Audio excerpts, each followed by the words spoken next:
welcome to the 20th episode of the Camerata Podcast. Yes, we have hit the big 2-0 today on Mother's Day, no less. This lovely, cool Mother's Day. I have with me today Luke Helmbolt, or would you rather go by Luke Michael? What do you prefer, Luke?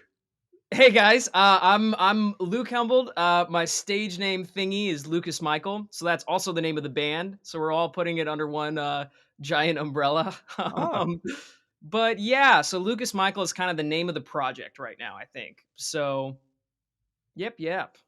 awesome. Yeah. Um, yeah, dude. Funny little explanation about why there's all that stuff. My birth name is actually Lucas Helmbold, but growing up, my parents and everybody around me used to call me Luke for whatever reason. That was just the name that stuck. And so when I was kind of in and around my hometown again during my freshman year of college, I was meeting a bunch of new people and also running into people who I grew up with. So I kind of started introducing myself to new people as Lucas. And then, keeping my old friends and stuff like that, calling me Luke and stuff, just to kind of have a weird little separation in my own head. So that's Oh, the okay. name explanation. Oh, that makes sense. Yeah. Yep. So, Lucas, you are a locally based musician. You've got a couple different projects going at the moment. You've got the aforementioned sort of, I wouldn't call it a solo act, but it's definitely more based within, I believe, to be your individual sort of creative process. Uh, you care to elaborate on that? Yeah, totally. Yeah, so you're right about that. It isn't exactly a solo project. Mainly because I had been playing in EBR, as you know. And at once, with the heat in our chest, we spent less of common sense. And it's hard. And we had been gigging as that band a little bit, and a lot of the same personnel has actually hopped on and helped me out with this project. Hmm. So it's a solo album in the sense that I wrote all the music. In a lot of ways, the whole album and the arc of it is kind of my coming of age story a little bit. And me figuring out how to kind of make sense out of growing up and yeah, all that stuff. So it's kind of my own personal story, but the whole theme of the album is kind of, there's so much of our youth that's temporary, you know what I mean? Like the house, we grew up in may not be the house that we're in currently, and those first relationships kind of don't work out, but those friends sometimes can really last. So it was really important to me to make an album with kind of friends that I grew up with, and weirdly enough, some of the songs on the album are actually about Keegan and Jake, and they kind of helped me instrument, or they're kind of my studio band a little bit. So, Oh, that's sick, dude. Shout outs to Keegan and Jake from Eric's Bike Repair, the homies. yes, Um, sir. But yeah, so I have been listening to your music quite a bit. Thank you so The much, bro. Thank Oh, you. no worries. You've got 3 songs out on the Spotify. Yes, Um, sir. you've got so there's 2 songs, and then 3 if you include the vaporwave remix of "Rain."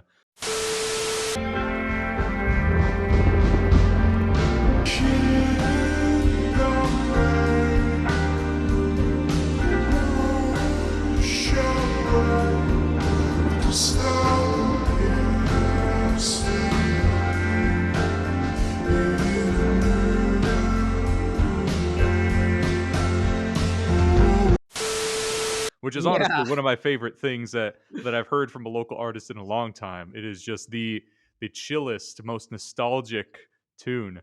Dude, Um, thank you so much, bro. There's kind of a funny story with that mix. So Rain, the main single is out. Rain Vaporwave is actually a mix that's like 3 years older. oh, Um and it was like a super early mix. I was like into, YouTube slowed and reverb songs, and so literally just did that with a super old version of Rain, and everybody kept telling me to keep it. I didn't take it seriously at first.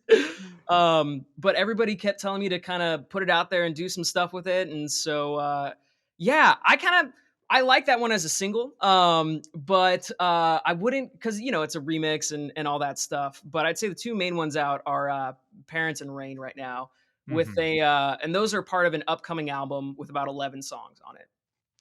Awesome. And yeah, I was about to say, Parents and Rain both got, like you said, they are very reminiscent on the times of youth, and that's definitely what fed into the nostalgic feeling.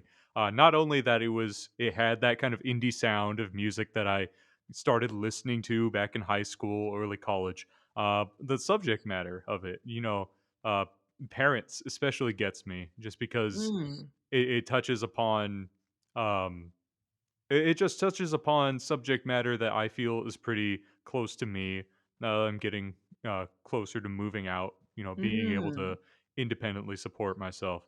But yeah, if you want to go on and let us know about the creative process behind this and the Yeah. upcoming album, which I am stoked for. Thank you so much, bro.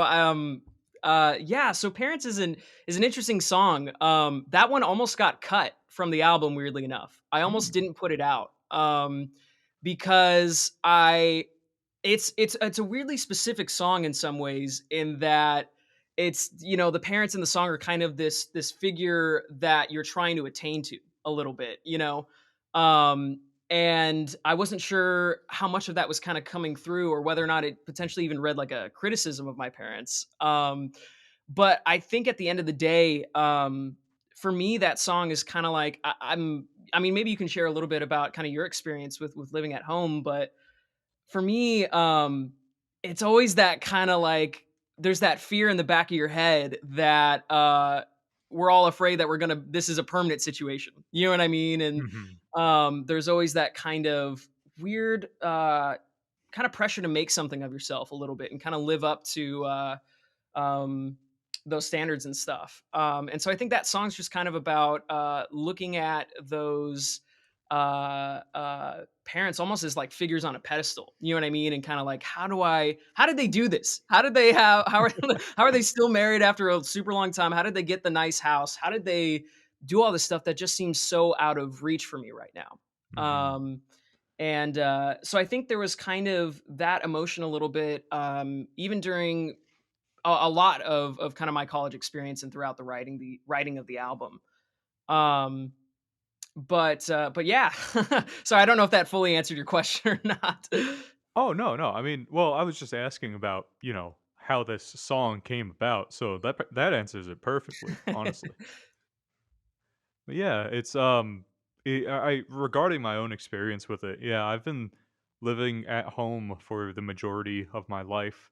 So, even now that I work, two part-time jobs, one of them as a music teacher, and it Mm, pays like a um relatively well above minimum wage, that is. It's still been hard to be able to like save up. It's been hard to yeah, like you know, especially in SoCal, because SoCal yeah, property values are just through the roof. dude, it's bro, it's we're doing hard work out here, man. Trying to stay local and stay in the scene and be in Southern California and work as musicians. No, I definitely it's there's definitely a housing thing out in Southern California, for sure. Mhm. Well, yeah, dude. Just to kind of break away from that, not that, Yeah. um, yeah, to kind of break away from that. The album itself, I wanted to ask. Well, for one thing, more of a material thing. When are we expecting this album to come out? So right now, it's looking like it's gonna come out June 13th. Oh wow, Yeah. oh And that's it's I super had a early. long pause because I was like doing all the calculations. It's so funny. I went back and looked at the first time that I said, "Oh, the album's coming out," and it was 2 years ago. Um, which is definitely a little overdue. So Mhm. yeah, I think June 13th is what we're looking at. Ah, dang, awesome. And second of all, do you have any other plans with this project that might be um, coinciding this album's release? Yeah. So my hope is that we're getting the live band together. So or not my hope, but that's what we're doing right now is kind of working on getting our guys together. So for recording of the album, it was me, Keegan, and Jake for everything. Hmm. And there's a lot of guitar layers and kind of a wall of sound technique that we were trying to build out in the production. So in order to replicate that live, we need a kick-ass band. And that's kind of what we've been working on developing a little bit. We brought on a keys player that was a really old friend of ours from high school. And she's fantastic. Her name's Hannah Lentz. So we've been rehearsing, getting shows together. I think we're going to do an album release show with a couple of my friends at FTG. So Oh, that'll be hell cool. yeah. Yeah. So we're getting that together. I'm kind of putting everything together on the fly a little bit. But that's been cool. And then I got a couple music videos coming. So that'll be fun. Oh, sick, man. I can't wait. I've been loving a lot of indie music videos as of late. Oh, And heck yeah. of course, shout outs to Pedro Mancias and the crew at FTG. They've been opening up as of late. They've recently Thank opened up God. the shows. So yeah, yeah, that's huge for this scene. They're a big part of it. Dude, FTG is definitely a staple of the Orange County scene in a lot of ways. They were super helpful to me back in like February. I had to do some B-roll shoots for a music video, and kind of shoot about half of the material for the music video. And so we needed a venue and kind of a stage, and FTG hooked us up. They gave us a great rate, and they were so great to work with. They were awesome. I mean, they were half the reason why I think the video is going to come out great. So FTG is they're wonderful. Love those guys. Fuck yeah. Yeah, bro. All right. If you don't mind me asking, I also want to kind of touch upon Eric's Bike Repair, the Yes, other sir. band that you're in. I've had the pleasure of seeing y'all live, I believe twice. Once at the Camerata show that we held at FTG, Hell yeah. and once at the Tiki Bar while you guys were playing with Las Ritas. Yes, sir, dude. That Tiki Bar show was a minute ago. That was a fun one. But yeah, like I noticed there's a bit of a similarity between your music and Eric's Bike Repair's music. But I also noticed that whereas Eric's Bike Repair's music is a lot more heavy in terms of like guitar sound and drum sound. It's almost got like an early Weezer kind of flow to Yeah. it. Your music is a lot more chill. It's got a bit more of like a, you know, guitars are more chorusy and less heavy on the gain. It feels very complementary to each other. The music that you make in both of these projects. Dude, thank you so much, man. I think a huge portion of that complementariness is just from the fact that we got a lot of personnel on both projects. Keegan and Jake and I have been playing together for about 10 or 11 years now. So we've been playing for such a long time that we just know what the other person likes, and it's super fun to work with each other. I definitely think EBR is a interesting band because I think it really is spearheaded by Jake in terms of like he's writing a lot of the lyrics and the actual song structures. I think where we're going in our sonic direction, we're kind of looking to Jake in a lot of ways for what we do. And at the same time, the what EBR is really the combination of the four of us guys. You know what I mean? Who have known each other for a super long time and kind of been playing together. Um, and I think when you have four guys together that have known each other for a long time, and who also kind of like to party a little bit, you just have a fun vibe with it, and it just kind of, I think somehow to me, there's something about that, the personalities of all four of us that kind of really combine into that kind of Weezer-ish rock, sort of young adult life kind of music in a lot of ways. Hmm. And I would say for my own stuff and how it differs, I think that for me, this album was really kind of a therapy session for myself, honestly, in a lot of ways. And it was kind of me figuring out, in a weird way, like a mental framework for myself to kind of figure out how to keep going through all these changes. And honestly, a lot of challenging kind of emotional periods in my life right out of high school. You know, all the transitions that were happening during that time. I moved into the house I grew up in 10 days after I was born, and I moved out of that house 10 days after graduating high school. Damn. So that's a pretty clear bookend on what your youth is in a lot of ways. And I think this album really helped me come out of that whole thing with a positive perspective on it all. And so I think maybe some of the like chillness in the music in a lot of ways kind of comes from, in a weird way, me trying to write songs that soothe myself a little bit. And honestly, I think too, because I was so nostalgic and it's all about youth and stuff like that, I really tried to pull on genres of music that I was listening to while I was in high school. You know what I mean? And kind of that from 2012 to 2016, that sort of an era Yeah, a yeah. little bit. Excuse me. No, my bad. I just coughed. I'm Oh sorry. no, you're good. I Sorry. interrupted your flow. But yeah, I think that's kind of it. It definitely was a goal to kind of go after some of those genres of music that I fell in love with right around the time I was starting to play in bands and get going on music and record my friends and all that stuff. So Sick. Yeah, touching back upon what you were talking about before I, I interrupted with my cough. What is some of the music that you were listening to in that period, 2012 to 2016, and how has that taste kind of evolved up to today? dude, that's a good question. I think first and foremost, like Mac DeMarco is the king of 2012 to 2016. You know what I mean? Yeah. Um, um, and I think this is a hot take, but I think he kind of brought clean guitars back a little bit into the Mm. mainstream. And I think from there, it's so funny. I remember seeing bands at a warehouse show when I was like 16. Me and my buddy Jack Masura, we went to this place called the Crystal Gallery. It was some Ooh. dude's warehouse that he was renting and sleeping in at the same time. But he'd throw on these these crazy little shows, and there was a lot of bands that obviously I think were heavily inspired by that kind of Mac DeMarco indie vibe um, that were playing out, but playing it kind of in a different way. So I think in a weird way, two big influences were kind of that live scene that was happening around that time, and a lot of that popular music too.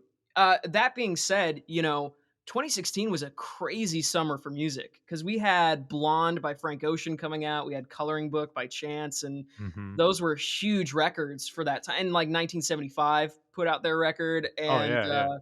yeah, so I think those also kind of swarmed into a weird combination of influences in a little bit of a way. That's sick, dude. Yeah. So, if you don't mind me touching upon that second part of the question, Yeah. where has your musical taste gone up to today? Like, what is on your platter right now? What are you streaming? What are you listening to? Yes. I think it's been so weird. I've moved around a lot the past 3 years. I've moved like 4 or 5 different locations just with the pandemic and all that stuff happening. Yeah, yeah. Something about like 70s singer-songwriter right now. I've been really like sitting in. Like Joni Mitchell, James Taylor. I found Nick Drake about a couple months ago, and that was kind of life-changing. Ooh, cool. Um, so I've been super into that kind of a vibe lately. I've been into the Doom soundtrack also. Oh hell yeah. So like polar opposite, but dude, Mick Gordon is a beast. Hmm. I don't know if you've checked out any of his production videos, but he gave this like lecture on how he did it, and it was like one of the coolest things I've ever seen. Oh shit, man, I haven't. But like, well, first off, I just started playing Doom yesterday. Oh, nice, Doom bro, Doom nice, 2016. Um, Game is fucking incredible, dude. dude. It's insane, and I have to thank my brother for turning me on to it too, because he was like, "Bro, it's like a visual album that you can play almost like." Just Yeah. crazy. But yeah, dude, the first thing I noticed was the soundtrack because it's so fucking like heavy, but it's also Yeah, very digitally driven. There's a lot yeah. of like sick effects and editing that just makes it into this like it feels beyond cinematic what Mick Gordon Yes. does. Dude, and it's wild. It's both like it was funny. My brother was talking because he's a huge metal guy, and he was like, "I've never heard a version of a genre that like a a part of a genre that is both the like pinnacle and peak and like purest form of the genre, but also like the most innovative and like boundary pushing version of that, you know? Um, so that soundtrack is so good. Oh, definitely. Um, what was I gonna say? But yeah, production videos. That I have not seen his excuse me. I have not seen his kind of behind the scenes stuff, but that is something that I've definitely been getting a lot into. Just like YouTube vids and series about musicians and how they create their work. Oh, heck Um, yeah. I don't know. It just I shout outs to somebody who definitely is like already in the pantheon when it comes to having fame. Like you know what I mean. Shout Yeah, outs to totally. fucking Andrew Huang. Uh internet music legend. This guy creates the series called Four Producers, where he and three other producers just get together, and they either get like a single synthesizer or they get like a single sample from a song or Uh, something, and they all have to create a song using that one piece. And it's so fucking rad seeing these guys just kind of wow. like, seeing their minds churn. It's been so Yeah. inspiring. Dude, that's so interesting. Like, I love seeing, especially with like, you don't see a ton of videos on like engineers collaborating. You know what I mean? Mhm. Like, you see videos of like obviously band members and like other artists and stuff like that collaborating, or even engineers with the artist collaborating. But like, you don't see a ton of like, just a bunch of audio nerds in a room like jamming on their, DAWs and stuff like that. You know? Oh yeah, that's really what's given me a whole new insight into the DAW as an instrument in Mm. itself, and not just like a place where you paste stuff together. Yeah. Dude, definitely. That was a huge realization. It's weird. I don't think if I hadn't like thought about the DAW as an instrument, I don't think I would have written the album actually in the way that I did in a lot of ways. Um, but it was that whole. I think part of the reason why it took so long too is it's kind of that when you start that audio engineering journey, you're taking baby steps all the way Mhm. along, Mhm. and it takes a while to kind of figure it all out and stuff. But yeah, those production videos are those sound awesome. Wolfpack's YouTube page is pretty like bumping, right? Oh, dude, of course. Yeah.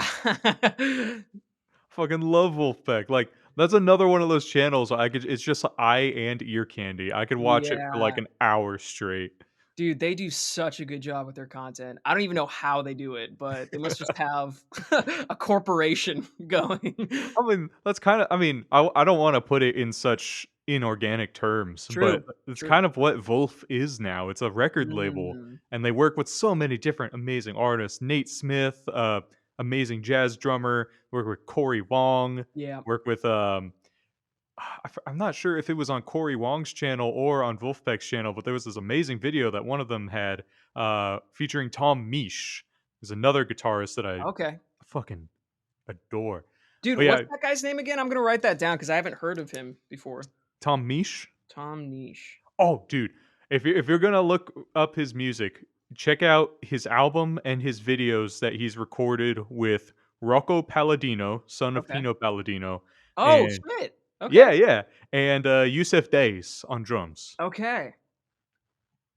Hell yeah, bro. Thank you for the music, Rex. I'm definitely gonna check him out. That Oh, sounds dude, awesome. no worries, man. Shit's fire. I got to share that with everybody. Hell yeah, bro. Hell yeah.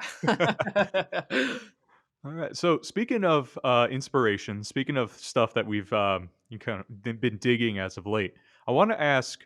And this is something we typically have towards the end of our podcast, but I felt it might be a good segue to place right about here. Sure. Who are the folks in your community and in the local scene who you've been digging as of late? We've been talking about FTG. Who are people whose creations that you've been like really admiring and inspired by? Dude, that's a great question. I don't know. There's a buddy of mine, an old friend called Kyle Reed, and he's kind of been doing a lot of TikTok stuff, but he's helping me edit the music video a little bit. I'm also working with him on producing his album. And the stuff that he's been writing is incredible. It's really, really good, and it's really, really personal and kind of like intimate in a lot of ways.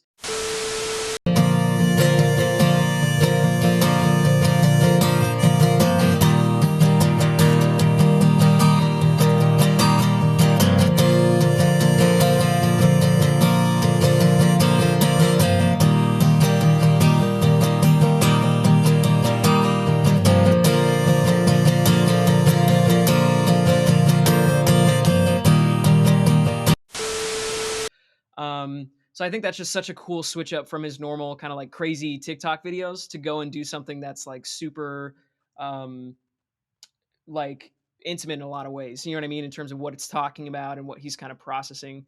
You were at that show that Marcy had, right? Marcelino and the Monarchs. Yeah, yeah. Yes, yes. Yeah, Marceline. I grew up with her too. We went to high school and elementary school together. Oh, hell yeah. Um, and what crazy enough, she was actually around when me, Keegan, and Jake started playing together a little bit back in like seventh or eighth grade. So we were all kind of hanging out a little. Um, Oh, rad. yeah, she's awesome. I loved her show that she put on, and especially the live band that she's been getting together. That stuff's been really really dope. Um, so that's been cool. And then I'm blanking on his name, but there's this guy, not quite local to us, but a little local to the San Diego area, Hmm. and he does all these leather crafted items. So I Ooh. bought a like tool roll kit. To keep all of my stuff for my dorky hobbies in. And that's been really cool. He makes some lovely like bowls and nap bags and just really like sturdy, American built stuff. Yeah, so that's kind of who I've been digging a little bit lately. Oh, sick, dude. Uh, I'll share some of the folks that I've been digging in the local scene, but first, Yeah. um, just to touch on something that I absolutely love from your work, the al or not the album art, but the art for Rain, by believe her name is pronounced Lotte Stehuysen. Yes. Oh, dude, her art, or their art. My bad, can't misgender that kind of stuff. But in anyways, their art, um, fucking amazing. Like Dude. Thank you everything. so much, bro. I appreciate that. Thank you. Oh no, no worries. It's like I'm so like I'm that's probably one of my favorite pieces of local album art, and it's also just been amazing to see their work on their Instagram feed, just going through it Yeah. all. It's really like nostalgic in a way. It just kind of reminds me of stuff that I used to look at in my childhood. But the rain, the single art itself, I love the attention to detail. The Adventure Time poster, the Naruto and Sasuke poster. That shit's so rad. Dude, thank you so much, man. It's so weird. I feel like nostalgia is one of the most commercialized human emotions, but it's also one of Hmm. the most powerful human emotions. You know what I mean? Like it can really be a force for good if we figure out how to use it in a positive way. And that album cover or single cover was actually based on a photograph of my childhood bedroom. So it's kind Oh. of a replication of that a little bit. So very specific on the details, definitely. Oh, dude, I love that. Yeah, they did an incredible job with it. And I believe they're like 17 or 18 now, super young, and Mhm. crazy talented. So I was really, really thankful to link up and work that out. I absolutely love that Instagram page, 100%. Oh, yeah, shout outs to Lotta. Big shout Other out. You're Lotta! Well, yeah, there are a few local artists who I've absolutely been adoring as of late. I wanna give big ol' props to Karen Joyce, also goes by Yellow Stained Blue on the Instagram webs. They are an incredible, um they're very multi-talented. I actually saw them perform yesterday in Highland Oh, Park. nice. Um I didn't even know they were so, like, incredible on the guitar. Like, Wow. very, very, like it was an acoustic show, them on a guitar, and then a friend of theirs on, violin, Oh, but nice. it's very, like, bossa nova-esque, had a very chill kind of cafe jazz feel. It Hell was yeah. amazing. That sounds Um incredible. Oh, yeah. Dude, and you know what? That sounds like especially when an acoustic guitar is such like a bass instrument to really do like interesting stuff on it, especially with like multiple string instruments and stuff, is definitely a feat. Mhm. Yeah, they also create really lovely visual art Oh, illustrations, and it's all very affirming. It's all very much meant to encourage folks through tough times. One of my favorite pieces by them. It's got a quote that I always remember. It's okay to cry. Mm. It's okay to cry, and that's I mean, it's simple enough, but it's like, that's stuff that you're not really taught as a young male Dude, in America. definitely. Definitely. Um, it's that's so important. It's so funny. I guess this part isn't funny, but I definitely struggle with like anxiety. And have for a while actually. And weirdly enough, for me, a lot of that anxiety stuff kind of presented itself after I graduated high school. So kind of as I was starting that. So there was an even clearer kind of bookend, to my time in youth before that anxious feelings kind of were around and stuff. But Mhm. I'll get a panic attack every so often, and the main thing that kind of helps stop it is just allowing yourself to feel those emotions. You know what I mean? And allowing yourself to really process that. And a lot of times, that does look like crying a little bit. And that's such a great quote because it's so interesting. Like, have you ever seen are any of your friends when they cry they just turn into a different person? You know, it yeah, I've only ever seen one of my friends cry, in the most recent of times. But I can't really say if they were a different person, quote unquote, because they were very drunk. So Oh, yeah, yeah. I couldn't tell which was speaking more, which was amplifying more, emotions or alcohol. Yep. That could definitely happen. That could definitely happen. When you cry, are you kind of the big tears and like heavy breathing? Do you like keep it all inside with a single tear kind of dripping down? What's your MO? Oh, honestly, and not to sound like a fucking depressed, sad sack, but I haven't really cried in over a decade. Uh, Dang. not again, not to sound like a macho man or even like a depressed dude. I've just I had some very severe mental illness that I went through most of high school. Mm, And it's really kind of numbed my ability to feel extreme emotions in most cases. mm. So, yeah, I haven't really cried in a while. Well, I think sometimes too, like people, it was so weird. I've been in a situation, or not been in a situation, but I think sometimes, you know, people can like not pressure you to cry, but like encourage you to cry when that's not necessarily what you need. You know what I mean? In Mhm. that situation, or what may be like most helpful. You know what I mean to you in that current moment, but. I love that encouraging message because I feel like at the end of the day, it's kind of take care of yourself. Do what you got to do. It's okay to like allow yourself, to feel stuff. Oh, definitely. But yeah, I've been trying to get more in touch with that, with the more with emotions and with that Yeah. human aspect of myself. And I do have to thank, a lot of my friends and a lot of the Mm, artists whose work I've been exposed to, um, especially people like Karen who are always putting out very affirming and empowering messaging. mm. So shout outs to Karen and also shout outs to their adorable stuffed puppy baby papa. Um, shows up in almost like all of their Instagram feed. It's I don't know, that's adorable. It's You can't adorable. you can't frown while looking at the baby papa. Dude, I'm not frowning even just talking about Oh it. my gosh. All right. So if you don't mind me switching gears, there Yeah. was definitely one question I wanted to ask regarding community. And it's something we kind of touched on a bit. If if we don't suffer another incredible wave of this pandemic, then in the near future we might just see a state or circumstance in which more shows are allowed, and in which it is possible to congregate for musical and artistic purposes. Uh, Yas. yeah, yeah. So I wanted to ask you, because this is something that I talk about with almost everybody, but it never really seems to like get old or anything, just because everybody has different perspectives on it.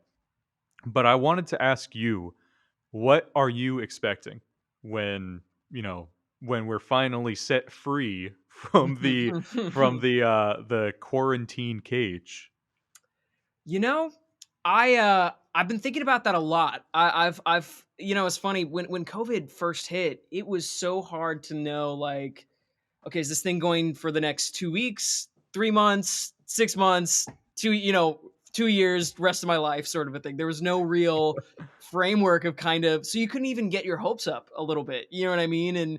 And now it just feels so much closer, and it's kind of a weird thing, but I really believe there's just this kind of energy in the air right now. You know what I mean? I don't know if you felt that at all, but Oh yeah.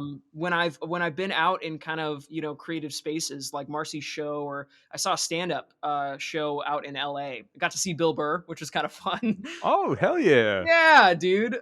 So he was insane. He went off on an audience member for like 5 minutes of his set. The whole crowd was uncomfortable, but then he like won them all back. It was ridiculous. Um, but my prediction as to what's going to happen, I think it's going to be a huge boom. I really do. Um, and I think part of that is, every little shred of live music that I've seen, people have been so appreciative of it. Hmm. Um, in kind of even in the local communities. I went out to a restaurant the other day and they were having kind of a top 40 pop band, playing, and the whole street congregated around it. You know what I mean? And I just feel like people, musicians and non-musicians, have such a newfound appreciation for live music and what that means to like the human experience. I'm really hopeful that, I think there's going to be a big boom, and I think there's going to be a lot of people that fucking need to see a show. You know what I mean? Hmm. Yeah, like I keep calling back onto this moment because it's just so relevant. I've talked about it like nearly 3 or 4 podcasts. But Alan, the lead singer and guitarist for Las Ritas, we were having a conversation over text months ago. I asked him this question, and he's like, "Oh, dude, it's gonna be a renaissance. It's just gonna be like Mm, we're gonna be pouring out onto the streets. There's gonna be yes. shows everywhere." And it's like you're right. Both of you are right. I have not appreciated live music as much as I have after seeing it, um, post quarantine. Yeah. Not necessarily post COVID. It is still a danger, but it is we've reached this point where there's the immense possibility that things can be quasi normal. And Yeah. then just, seeing Marcelina's show, seeing Karen's show. Dude, wasn't that amazing? Just being at Marcy's and seeing the entire community kind of fold out for her, and like, dude, it felt like my soul needed that in a weird way. You know what I Oh mean? yeah, dude. Just to be out there. First off, were you actually at the Hillcrest Park show? Yes, dude, and I Oh cannot shit. believe that we didn't run into each other. I brought, Oh, like, 6 people and a buddy of mine that I hadn't seen in, like, 6 years since we graduated, or I guess 5 years, showed up too, so I was kinda, like, preoccupied with all that stuff, but I oh, think no we did worries. wind up missing each other. Yeah, yeah, totally. Like, oh man, I feel I feel bad about that. No, But don't at at the all, same dude. I felt bad when I saw your post today, and I was like, "Oh, shit," like, how did we miss each other? But yeah. Like, being a year away from shows hasn't kept me from being like completely afraid of crowds. So, in mm. fact, it might have escalated my anxiety. So, I was perched over by the restroom, Oh, just kind of gotcha. like Okay. hanging there, being like, "Oh, there's a lot of people here. I best make myself small." Yeah, yeah, yeah. I get you on that. It's so weird. I feel like we're in that phase a little bit where it's kind of like when we see a big rock concert from, because I remember like in COVID, like when everybody was in quarantine and we were watching TV, we were watching like the previous world. You know what I mean? Kind of Oh like yeah. going on in the background and like living in that almost vicariously in a weird way. Hmm. But every time I would see like a giant show, you know what I mean, from the 80s or something like that, there's always that kind of like, "What, I got all these people in here with no mask on, huh?" You know?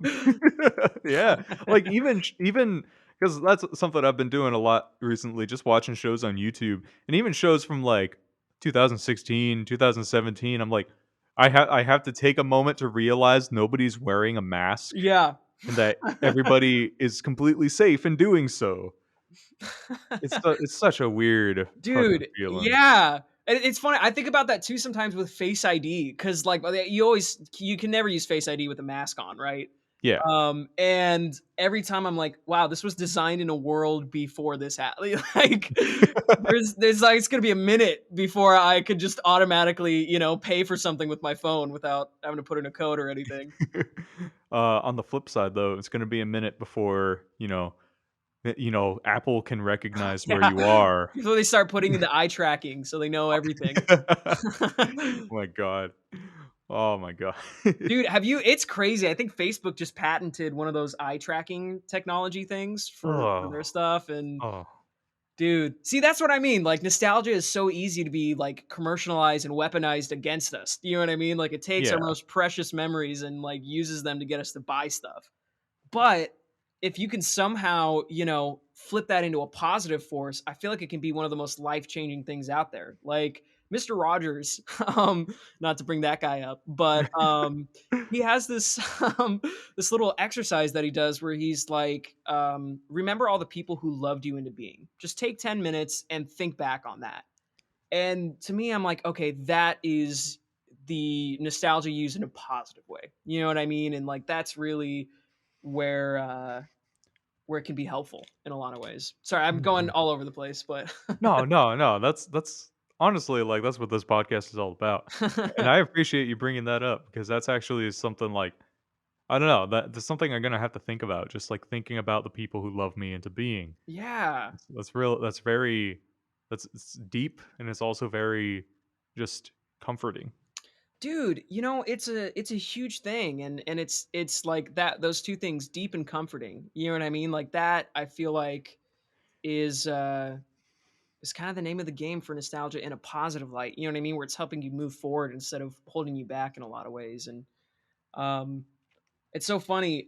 Whenever I do that, I'm always surprised by who comes up in my head, because some days when I do that exercise, it'll be, my fourth grade teacher just kind of showing me something, or somebody, the guy who taught me guitar, you know what I mean, for the first time and kind of gave me those lessons, and um, just thinking about those simple things, and even my roommate Jake, you know what I mean, thinking about all the time we knew each other growing up and all the fun we had and stuff, and yeah, I think it's definitely one of those things that if you ever find yourself in a pinch and feeling off, that always helps me. Mhm. Thank And you. I Thank you in a for weird way, I oh, kind of tried to. It's weird. So the album opens up.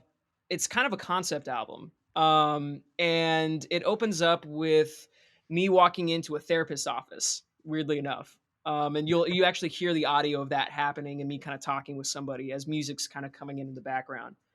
Um, And the whole point of it is to kind of have like an auditory time machine. You know what I mean? That kind of leads you back into your past. And then at the end of the album, leads you forward into the next, stage of life. mhm. Oh, sick.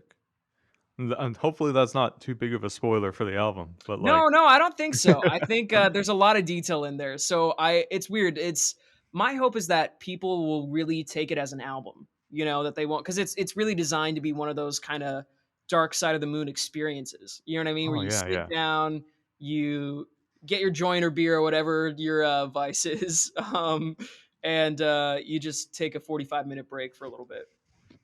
Hmm. Oh yeah, that's something I've been trying to tap into as well. Like Oh yeah. I typically listen to music, top of the album to the bottom, but Oh yeah. it's been so long since I've listened without doing anything else, just sitting down Mm. and chilling. Dude, that's yeah, man. That's why I love my car. Yeah, uh, that's one of my favorite things too, getting to listen while I'm on the road. Like yeah. sometimes I'll be driving out to recently shows like that one in Highland Park, or I'll just be driving to work and it's like, it's the perfect kind of in between the lull, just getting to Yeah. hear music like that. Just a quick aside. I listened to probably for like I don't know how many times it's been when I listened to the two EPs, Volume One and Oh. Volume Two by Eric's Bike Repair. Ah, shit. What's the name? What's the name?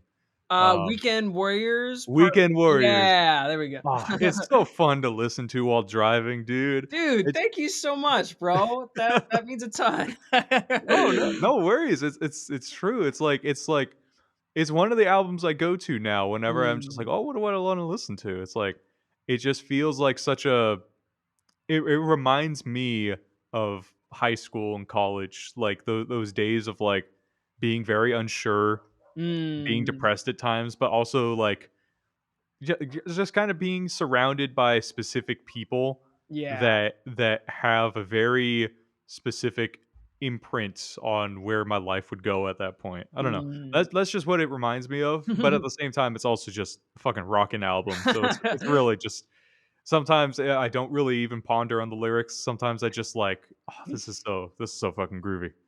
Dude, thank you so much, man. I appreciate that. I love those 2 records. I put a lot of work into getting those sounding as best as I could back in the day, and, Hmm. dude, it's so I'm so glad to hear that you're listening to those, man. That's awesome. Oh, no problem, dude. No problem at all. All right, so we are going to wind down the cast a bit. Okay. I just wanted to ask if there's anything else that you wanted to share, with the audience. Yeah. So my album, Youth, a collection of short stories and poems, super long title, is coming out June 13th. Single Hallelujah with the music video that's dropping at the end of May. Hmm. Um, my TikTok's gonna be super active with a lot of album related content and just kind of showing off my personality as best as I can as an awkward 23-year-old dude. And yeah, hopefully we'll get some shows going and start heading out there. If you do happen Hmm. to check or hear this and the album is out, do me a huge favor and listen to it from start to top. You'll get so much more out of it, and that would mean the world to me. I think that's that's about it. Ah, will do. Thank you again, Luke, for being on this cast. It was a lovely time getting to chat with you. For sure, Uh, man. yeah, thank you to everybody listening to this show that we do. Once again, this is the Camerata. We are a little group of artists and creators that just tries to help out other artists and creators whatever way we can. Yes, Uh, sir. we've got the Instagram, we've got the YouTube, where our YouTube is only filled with podcast episodes. Um, but yeah, we also have a few creative projects coming along the pipeline. So be on the lookout for that if you've been listening regularly. Thank you again, and we will catch you on the flip side. Thank you so much.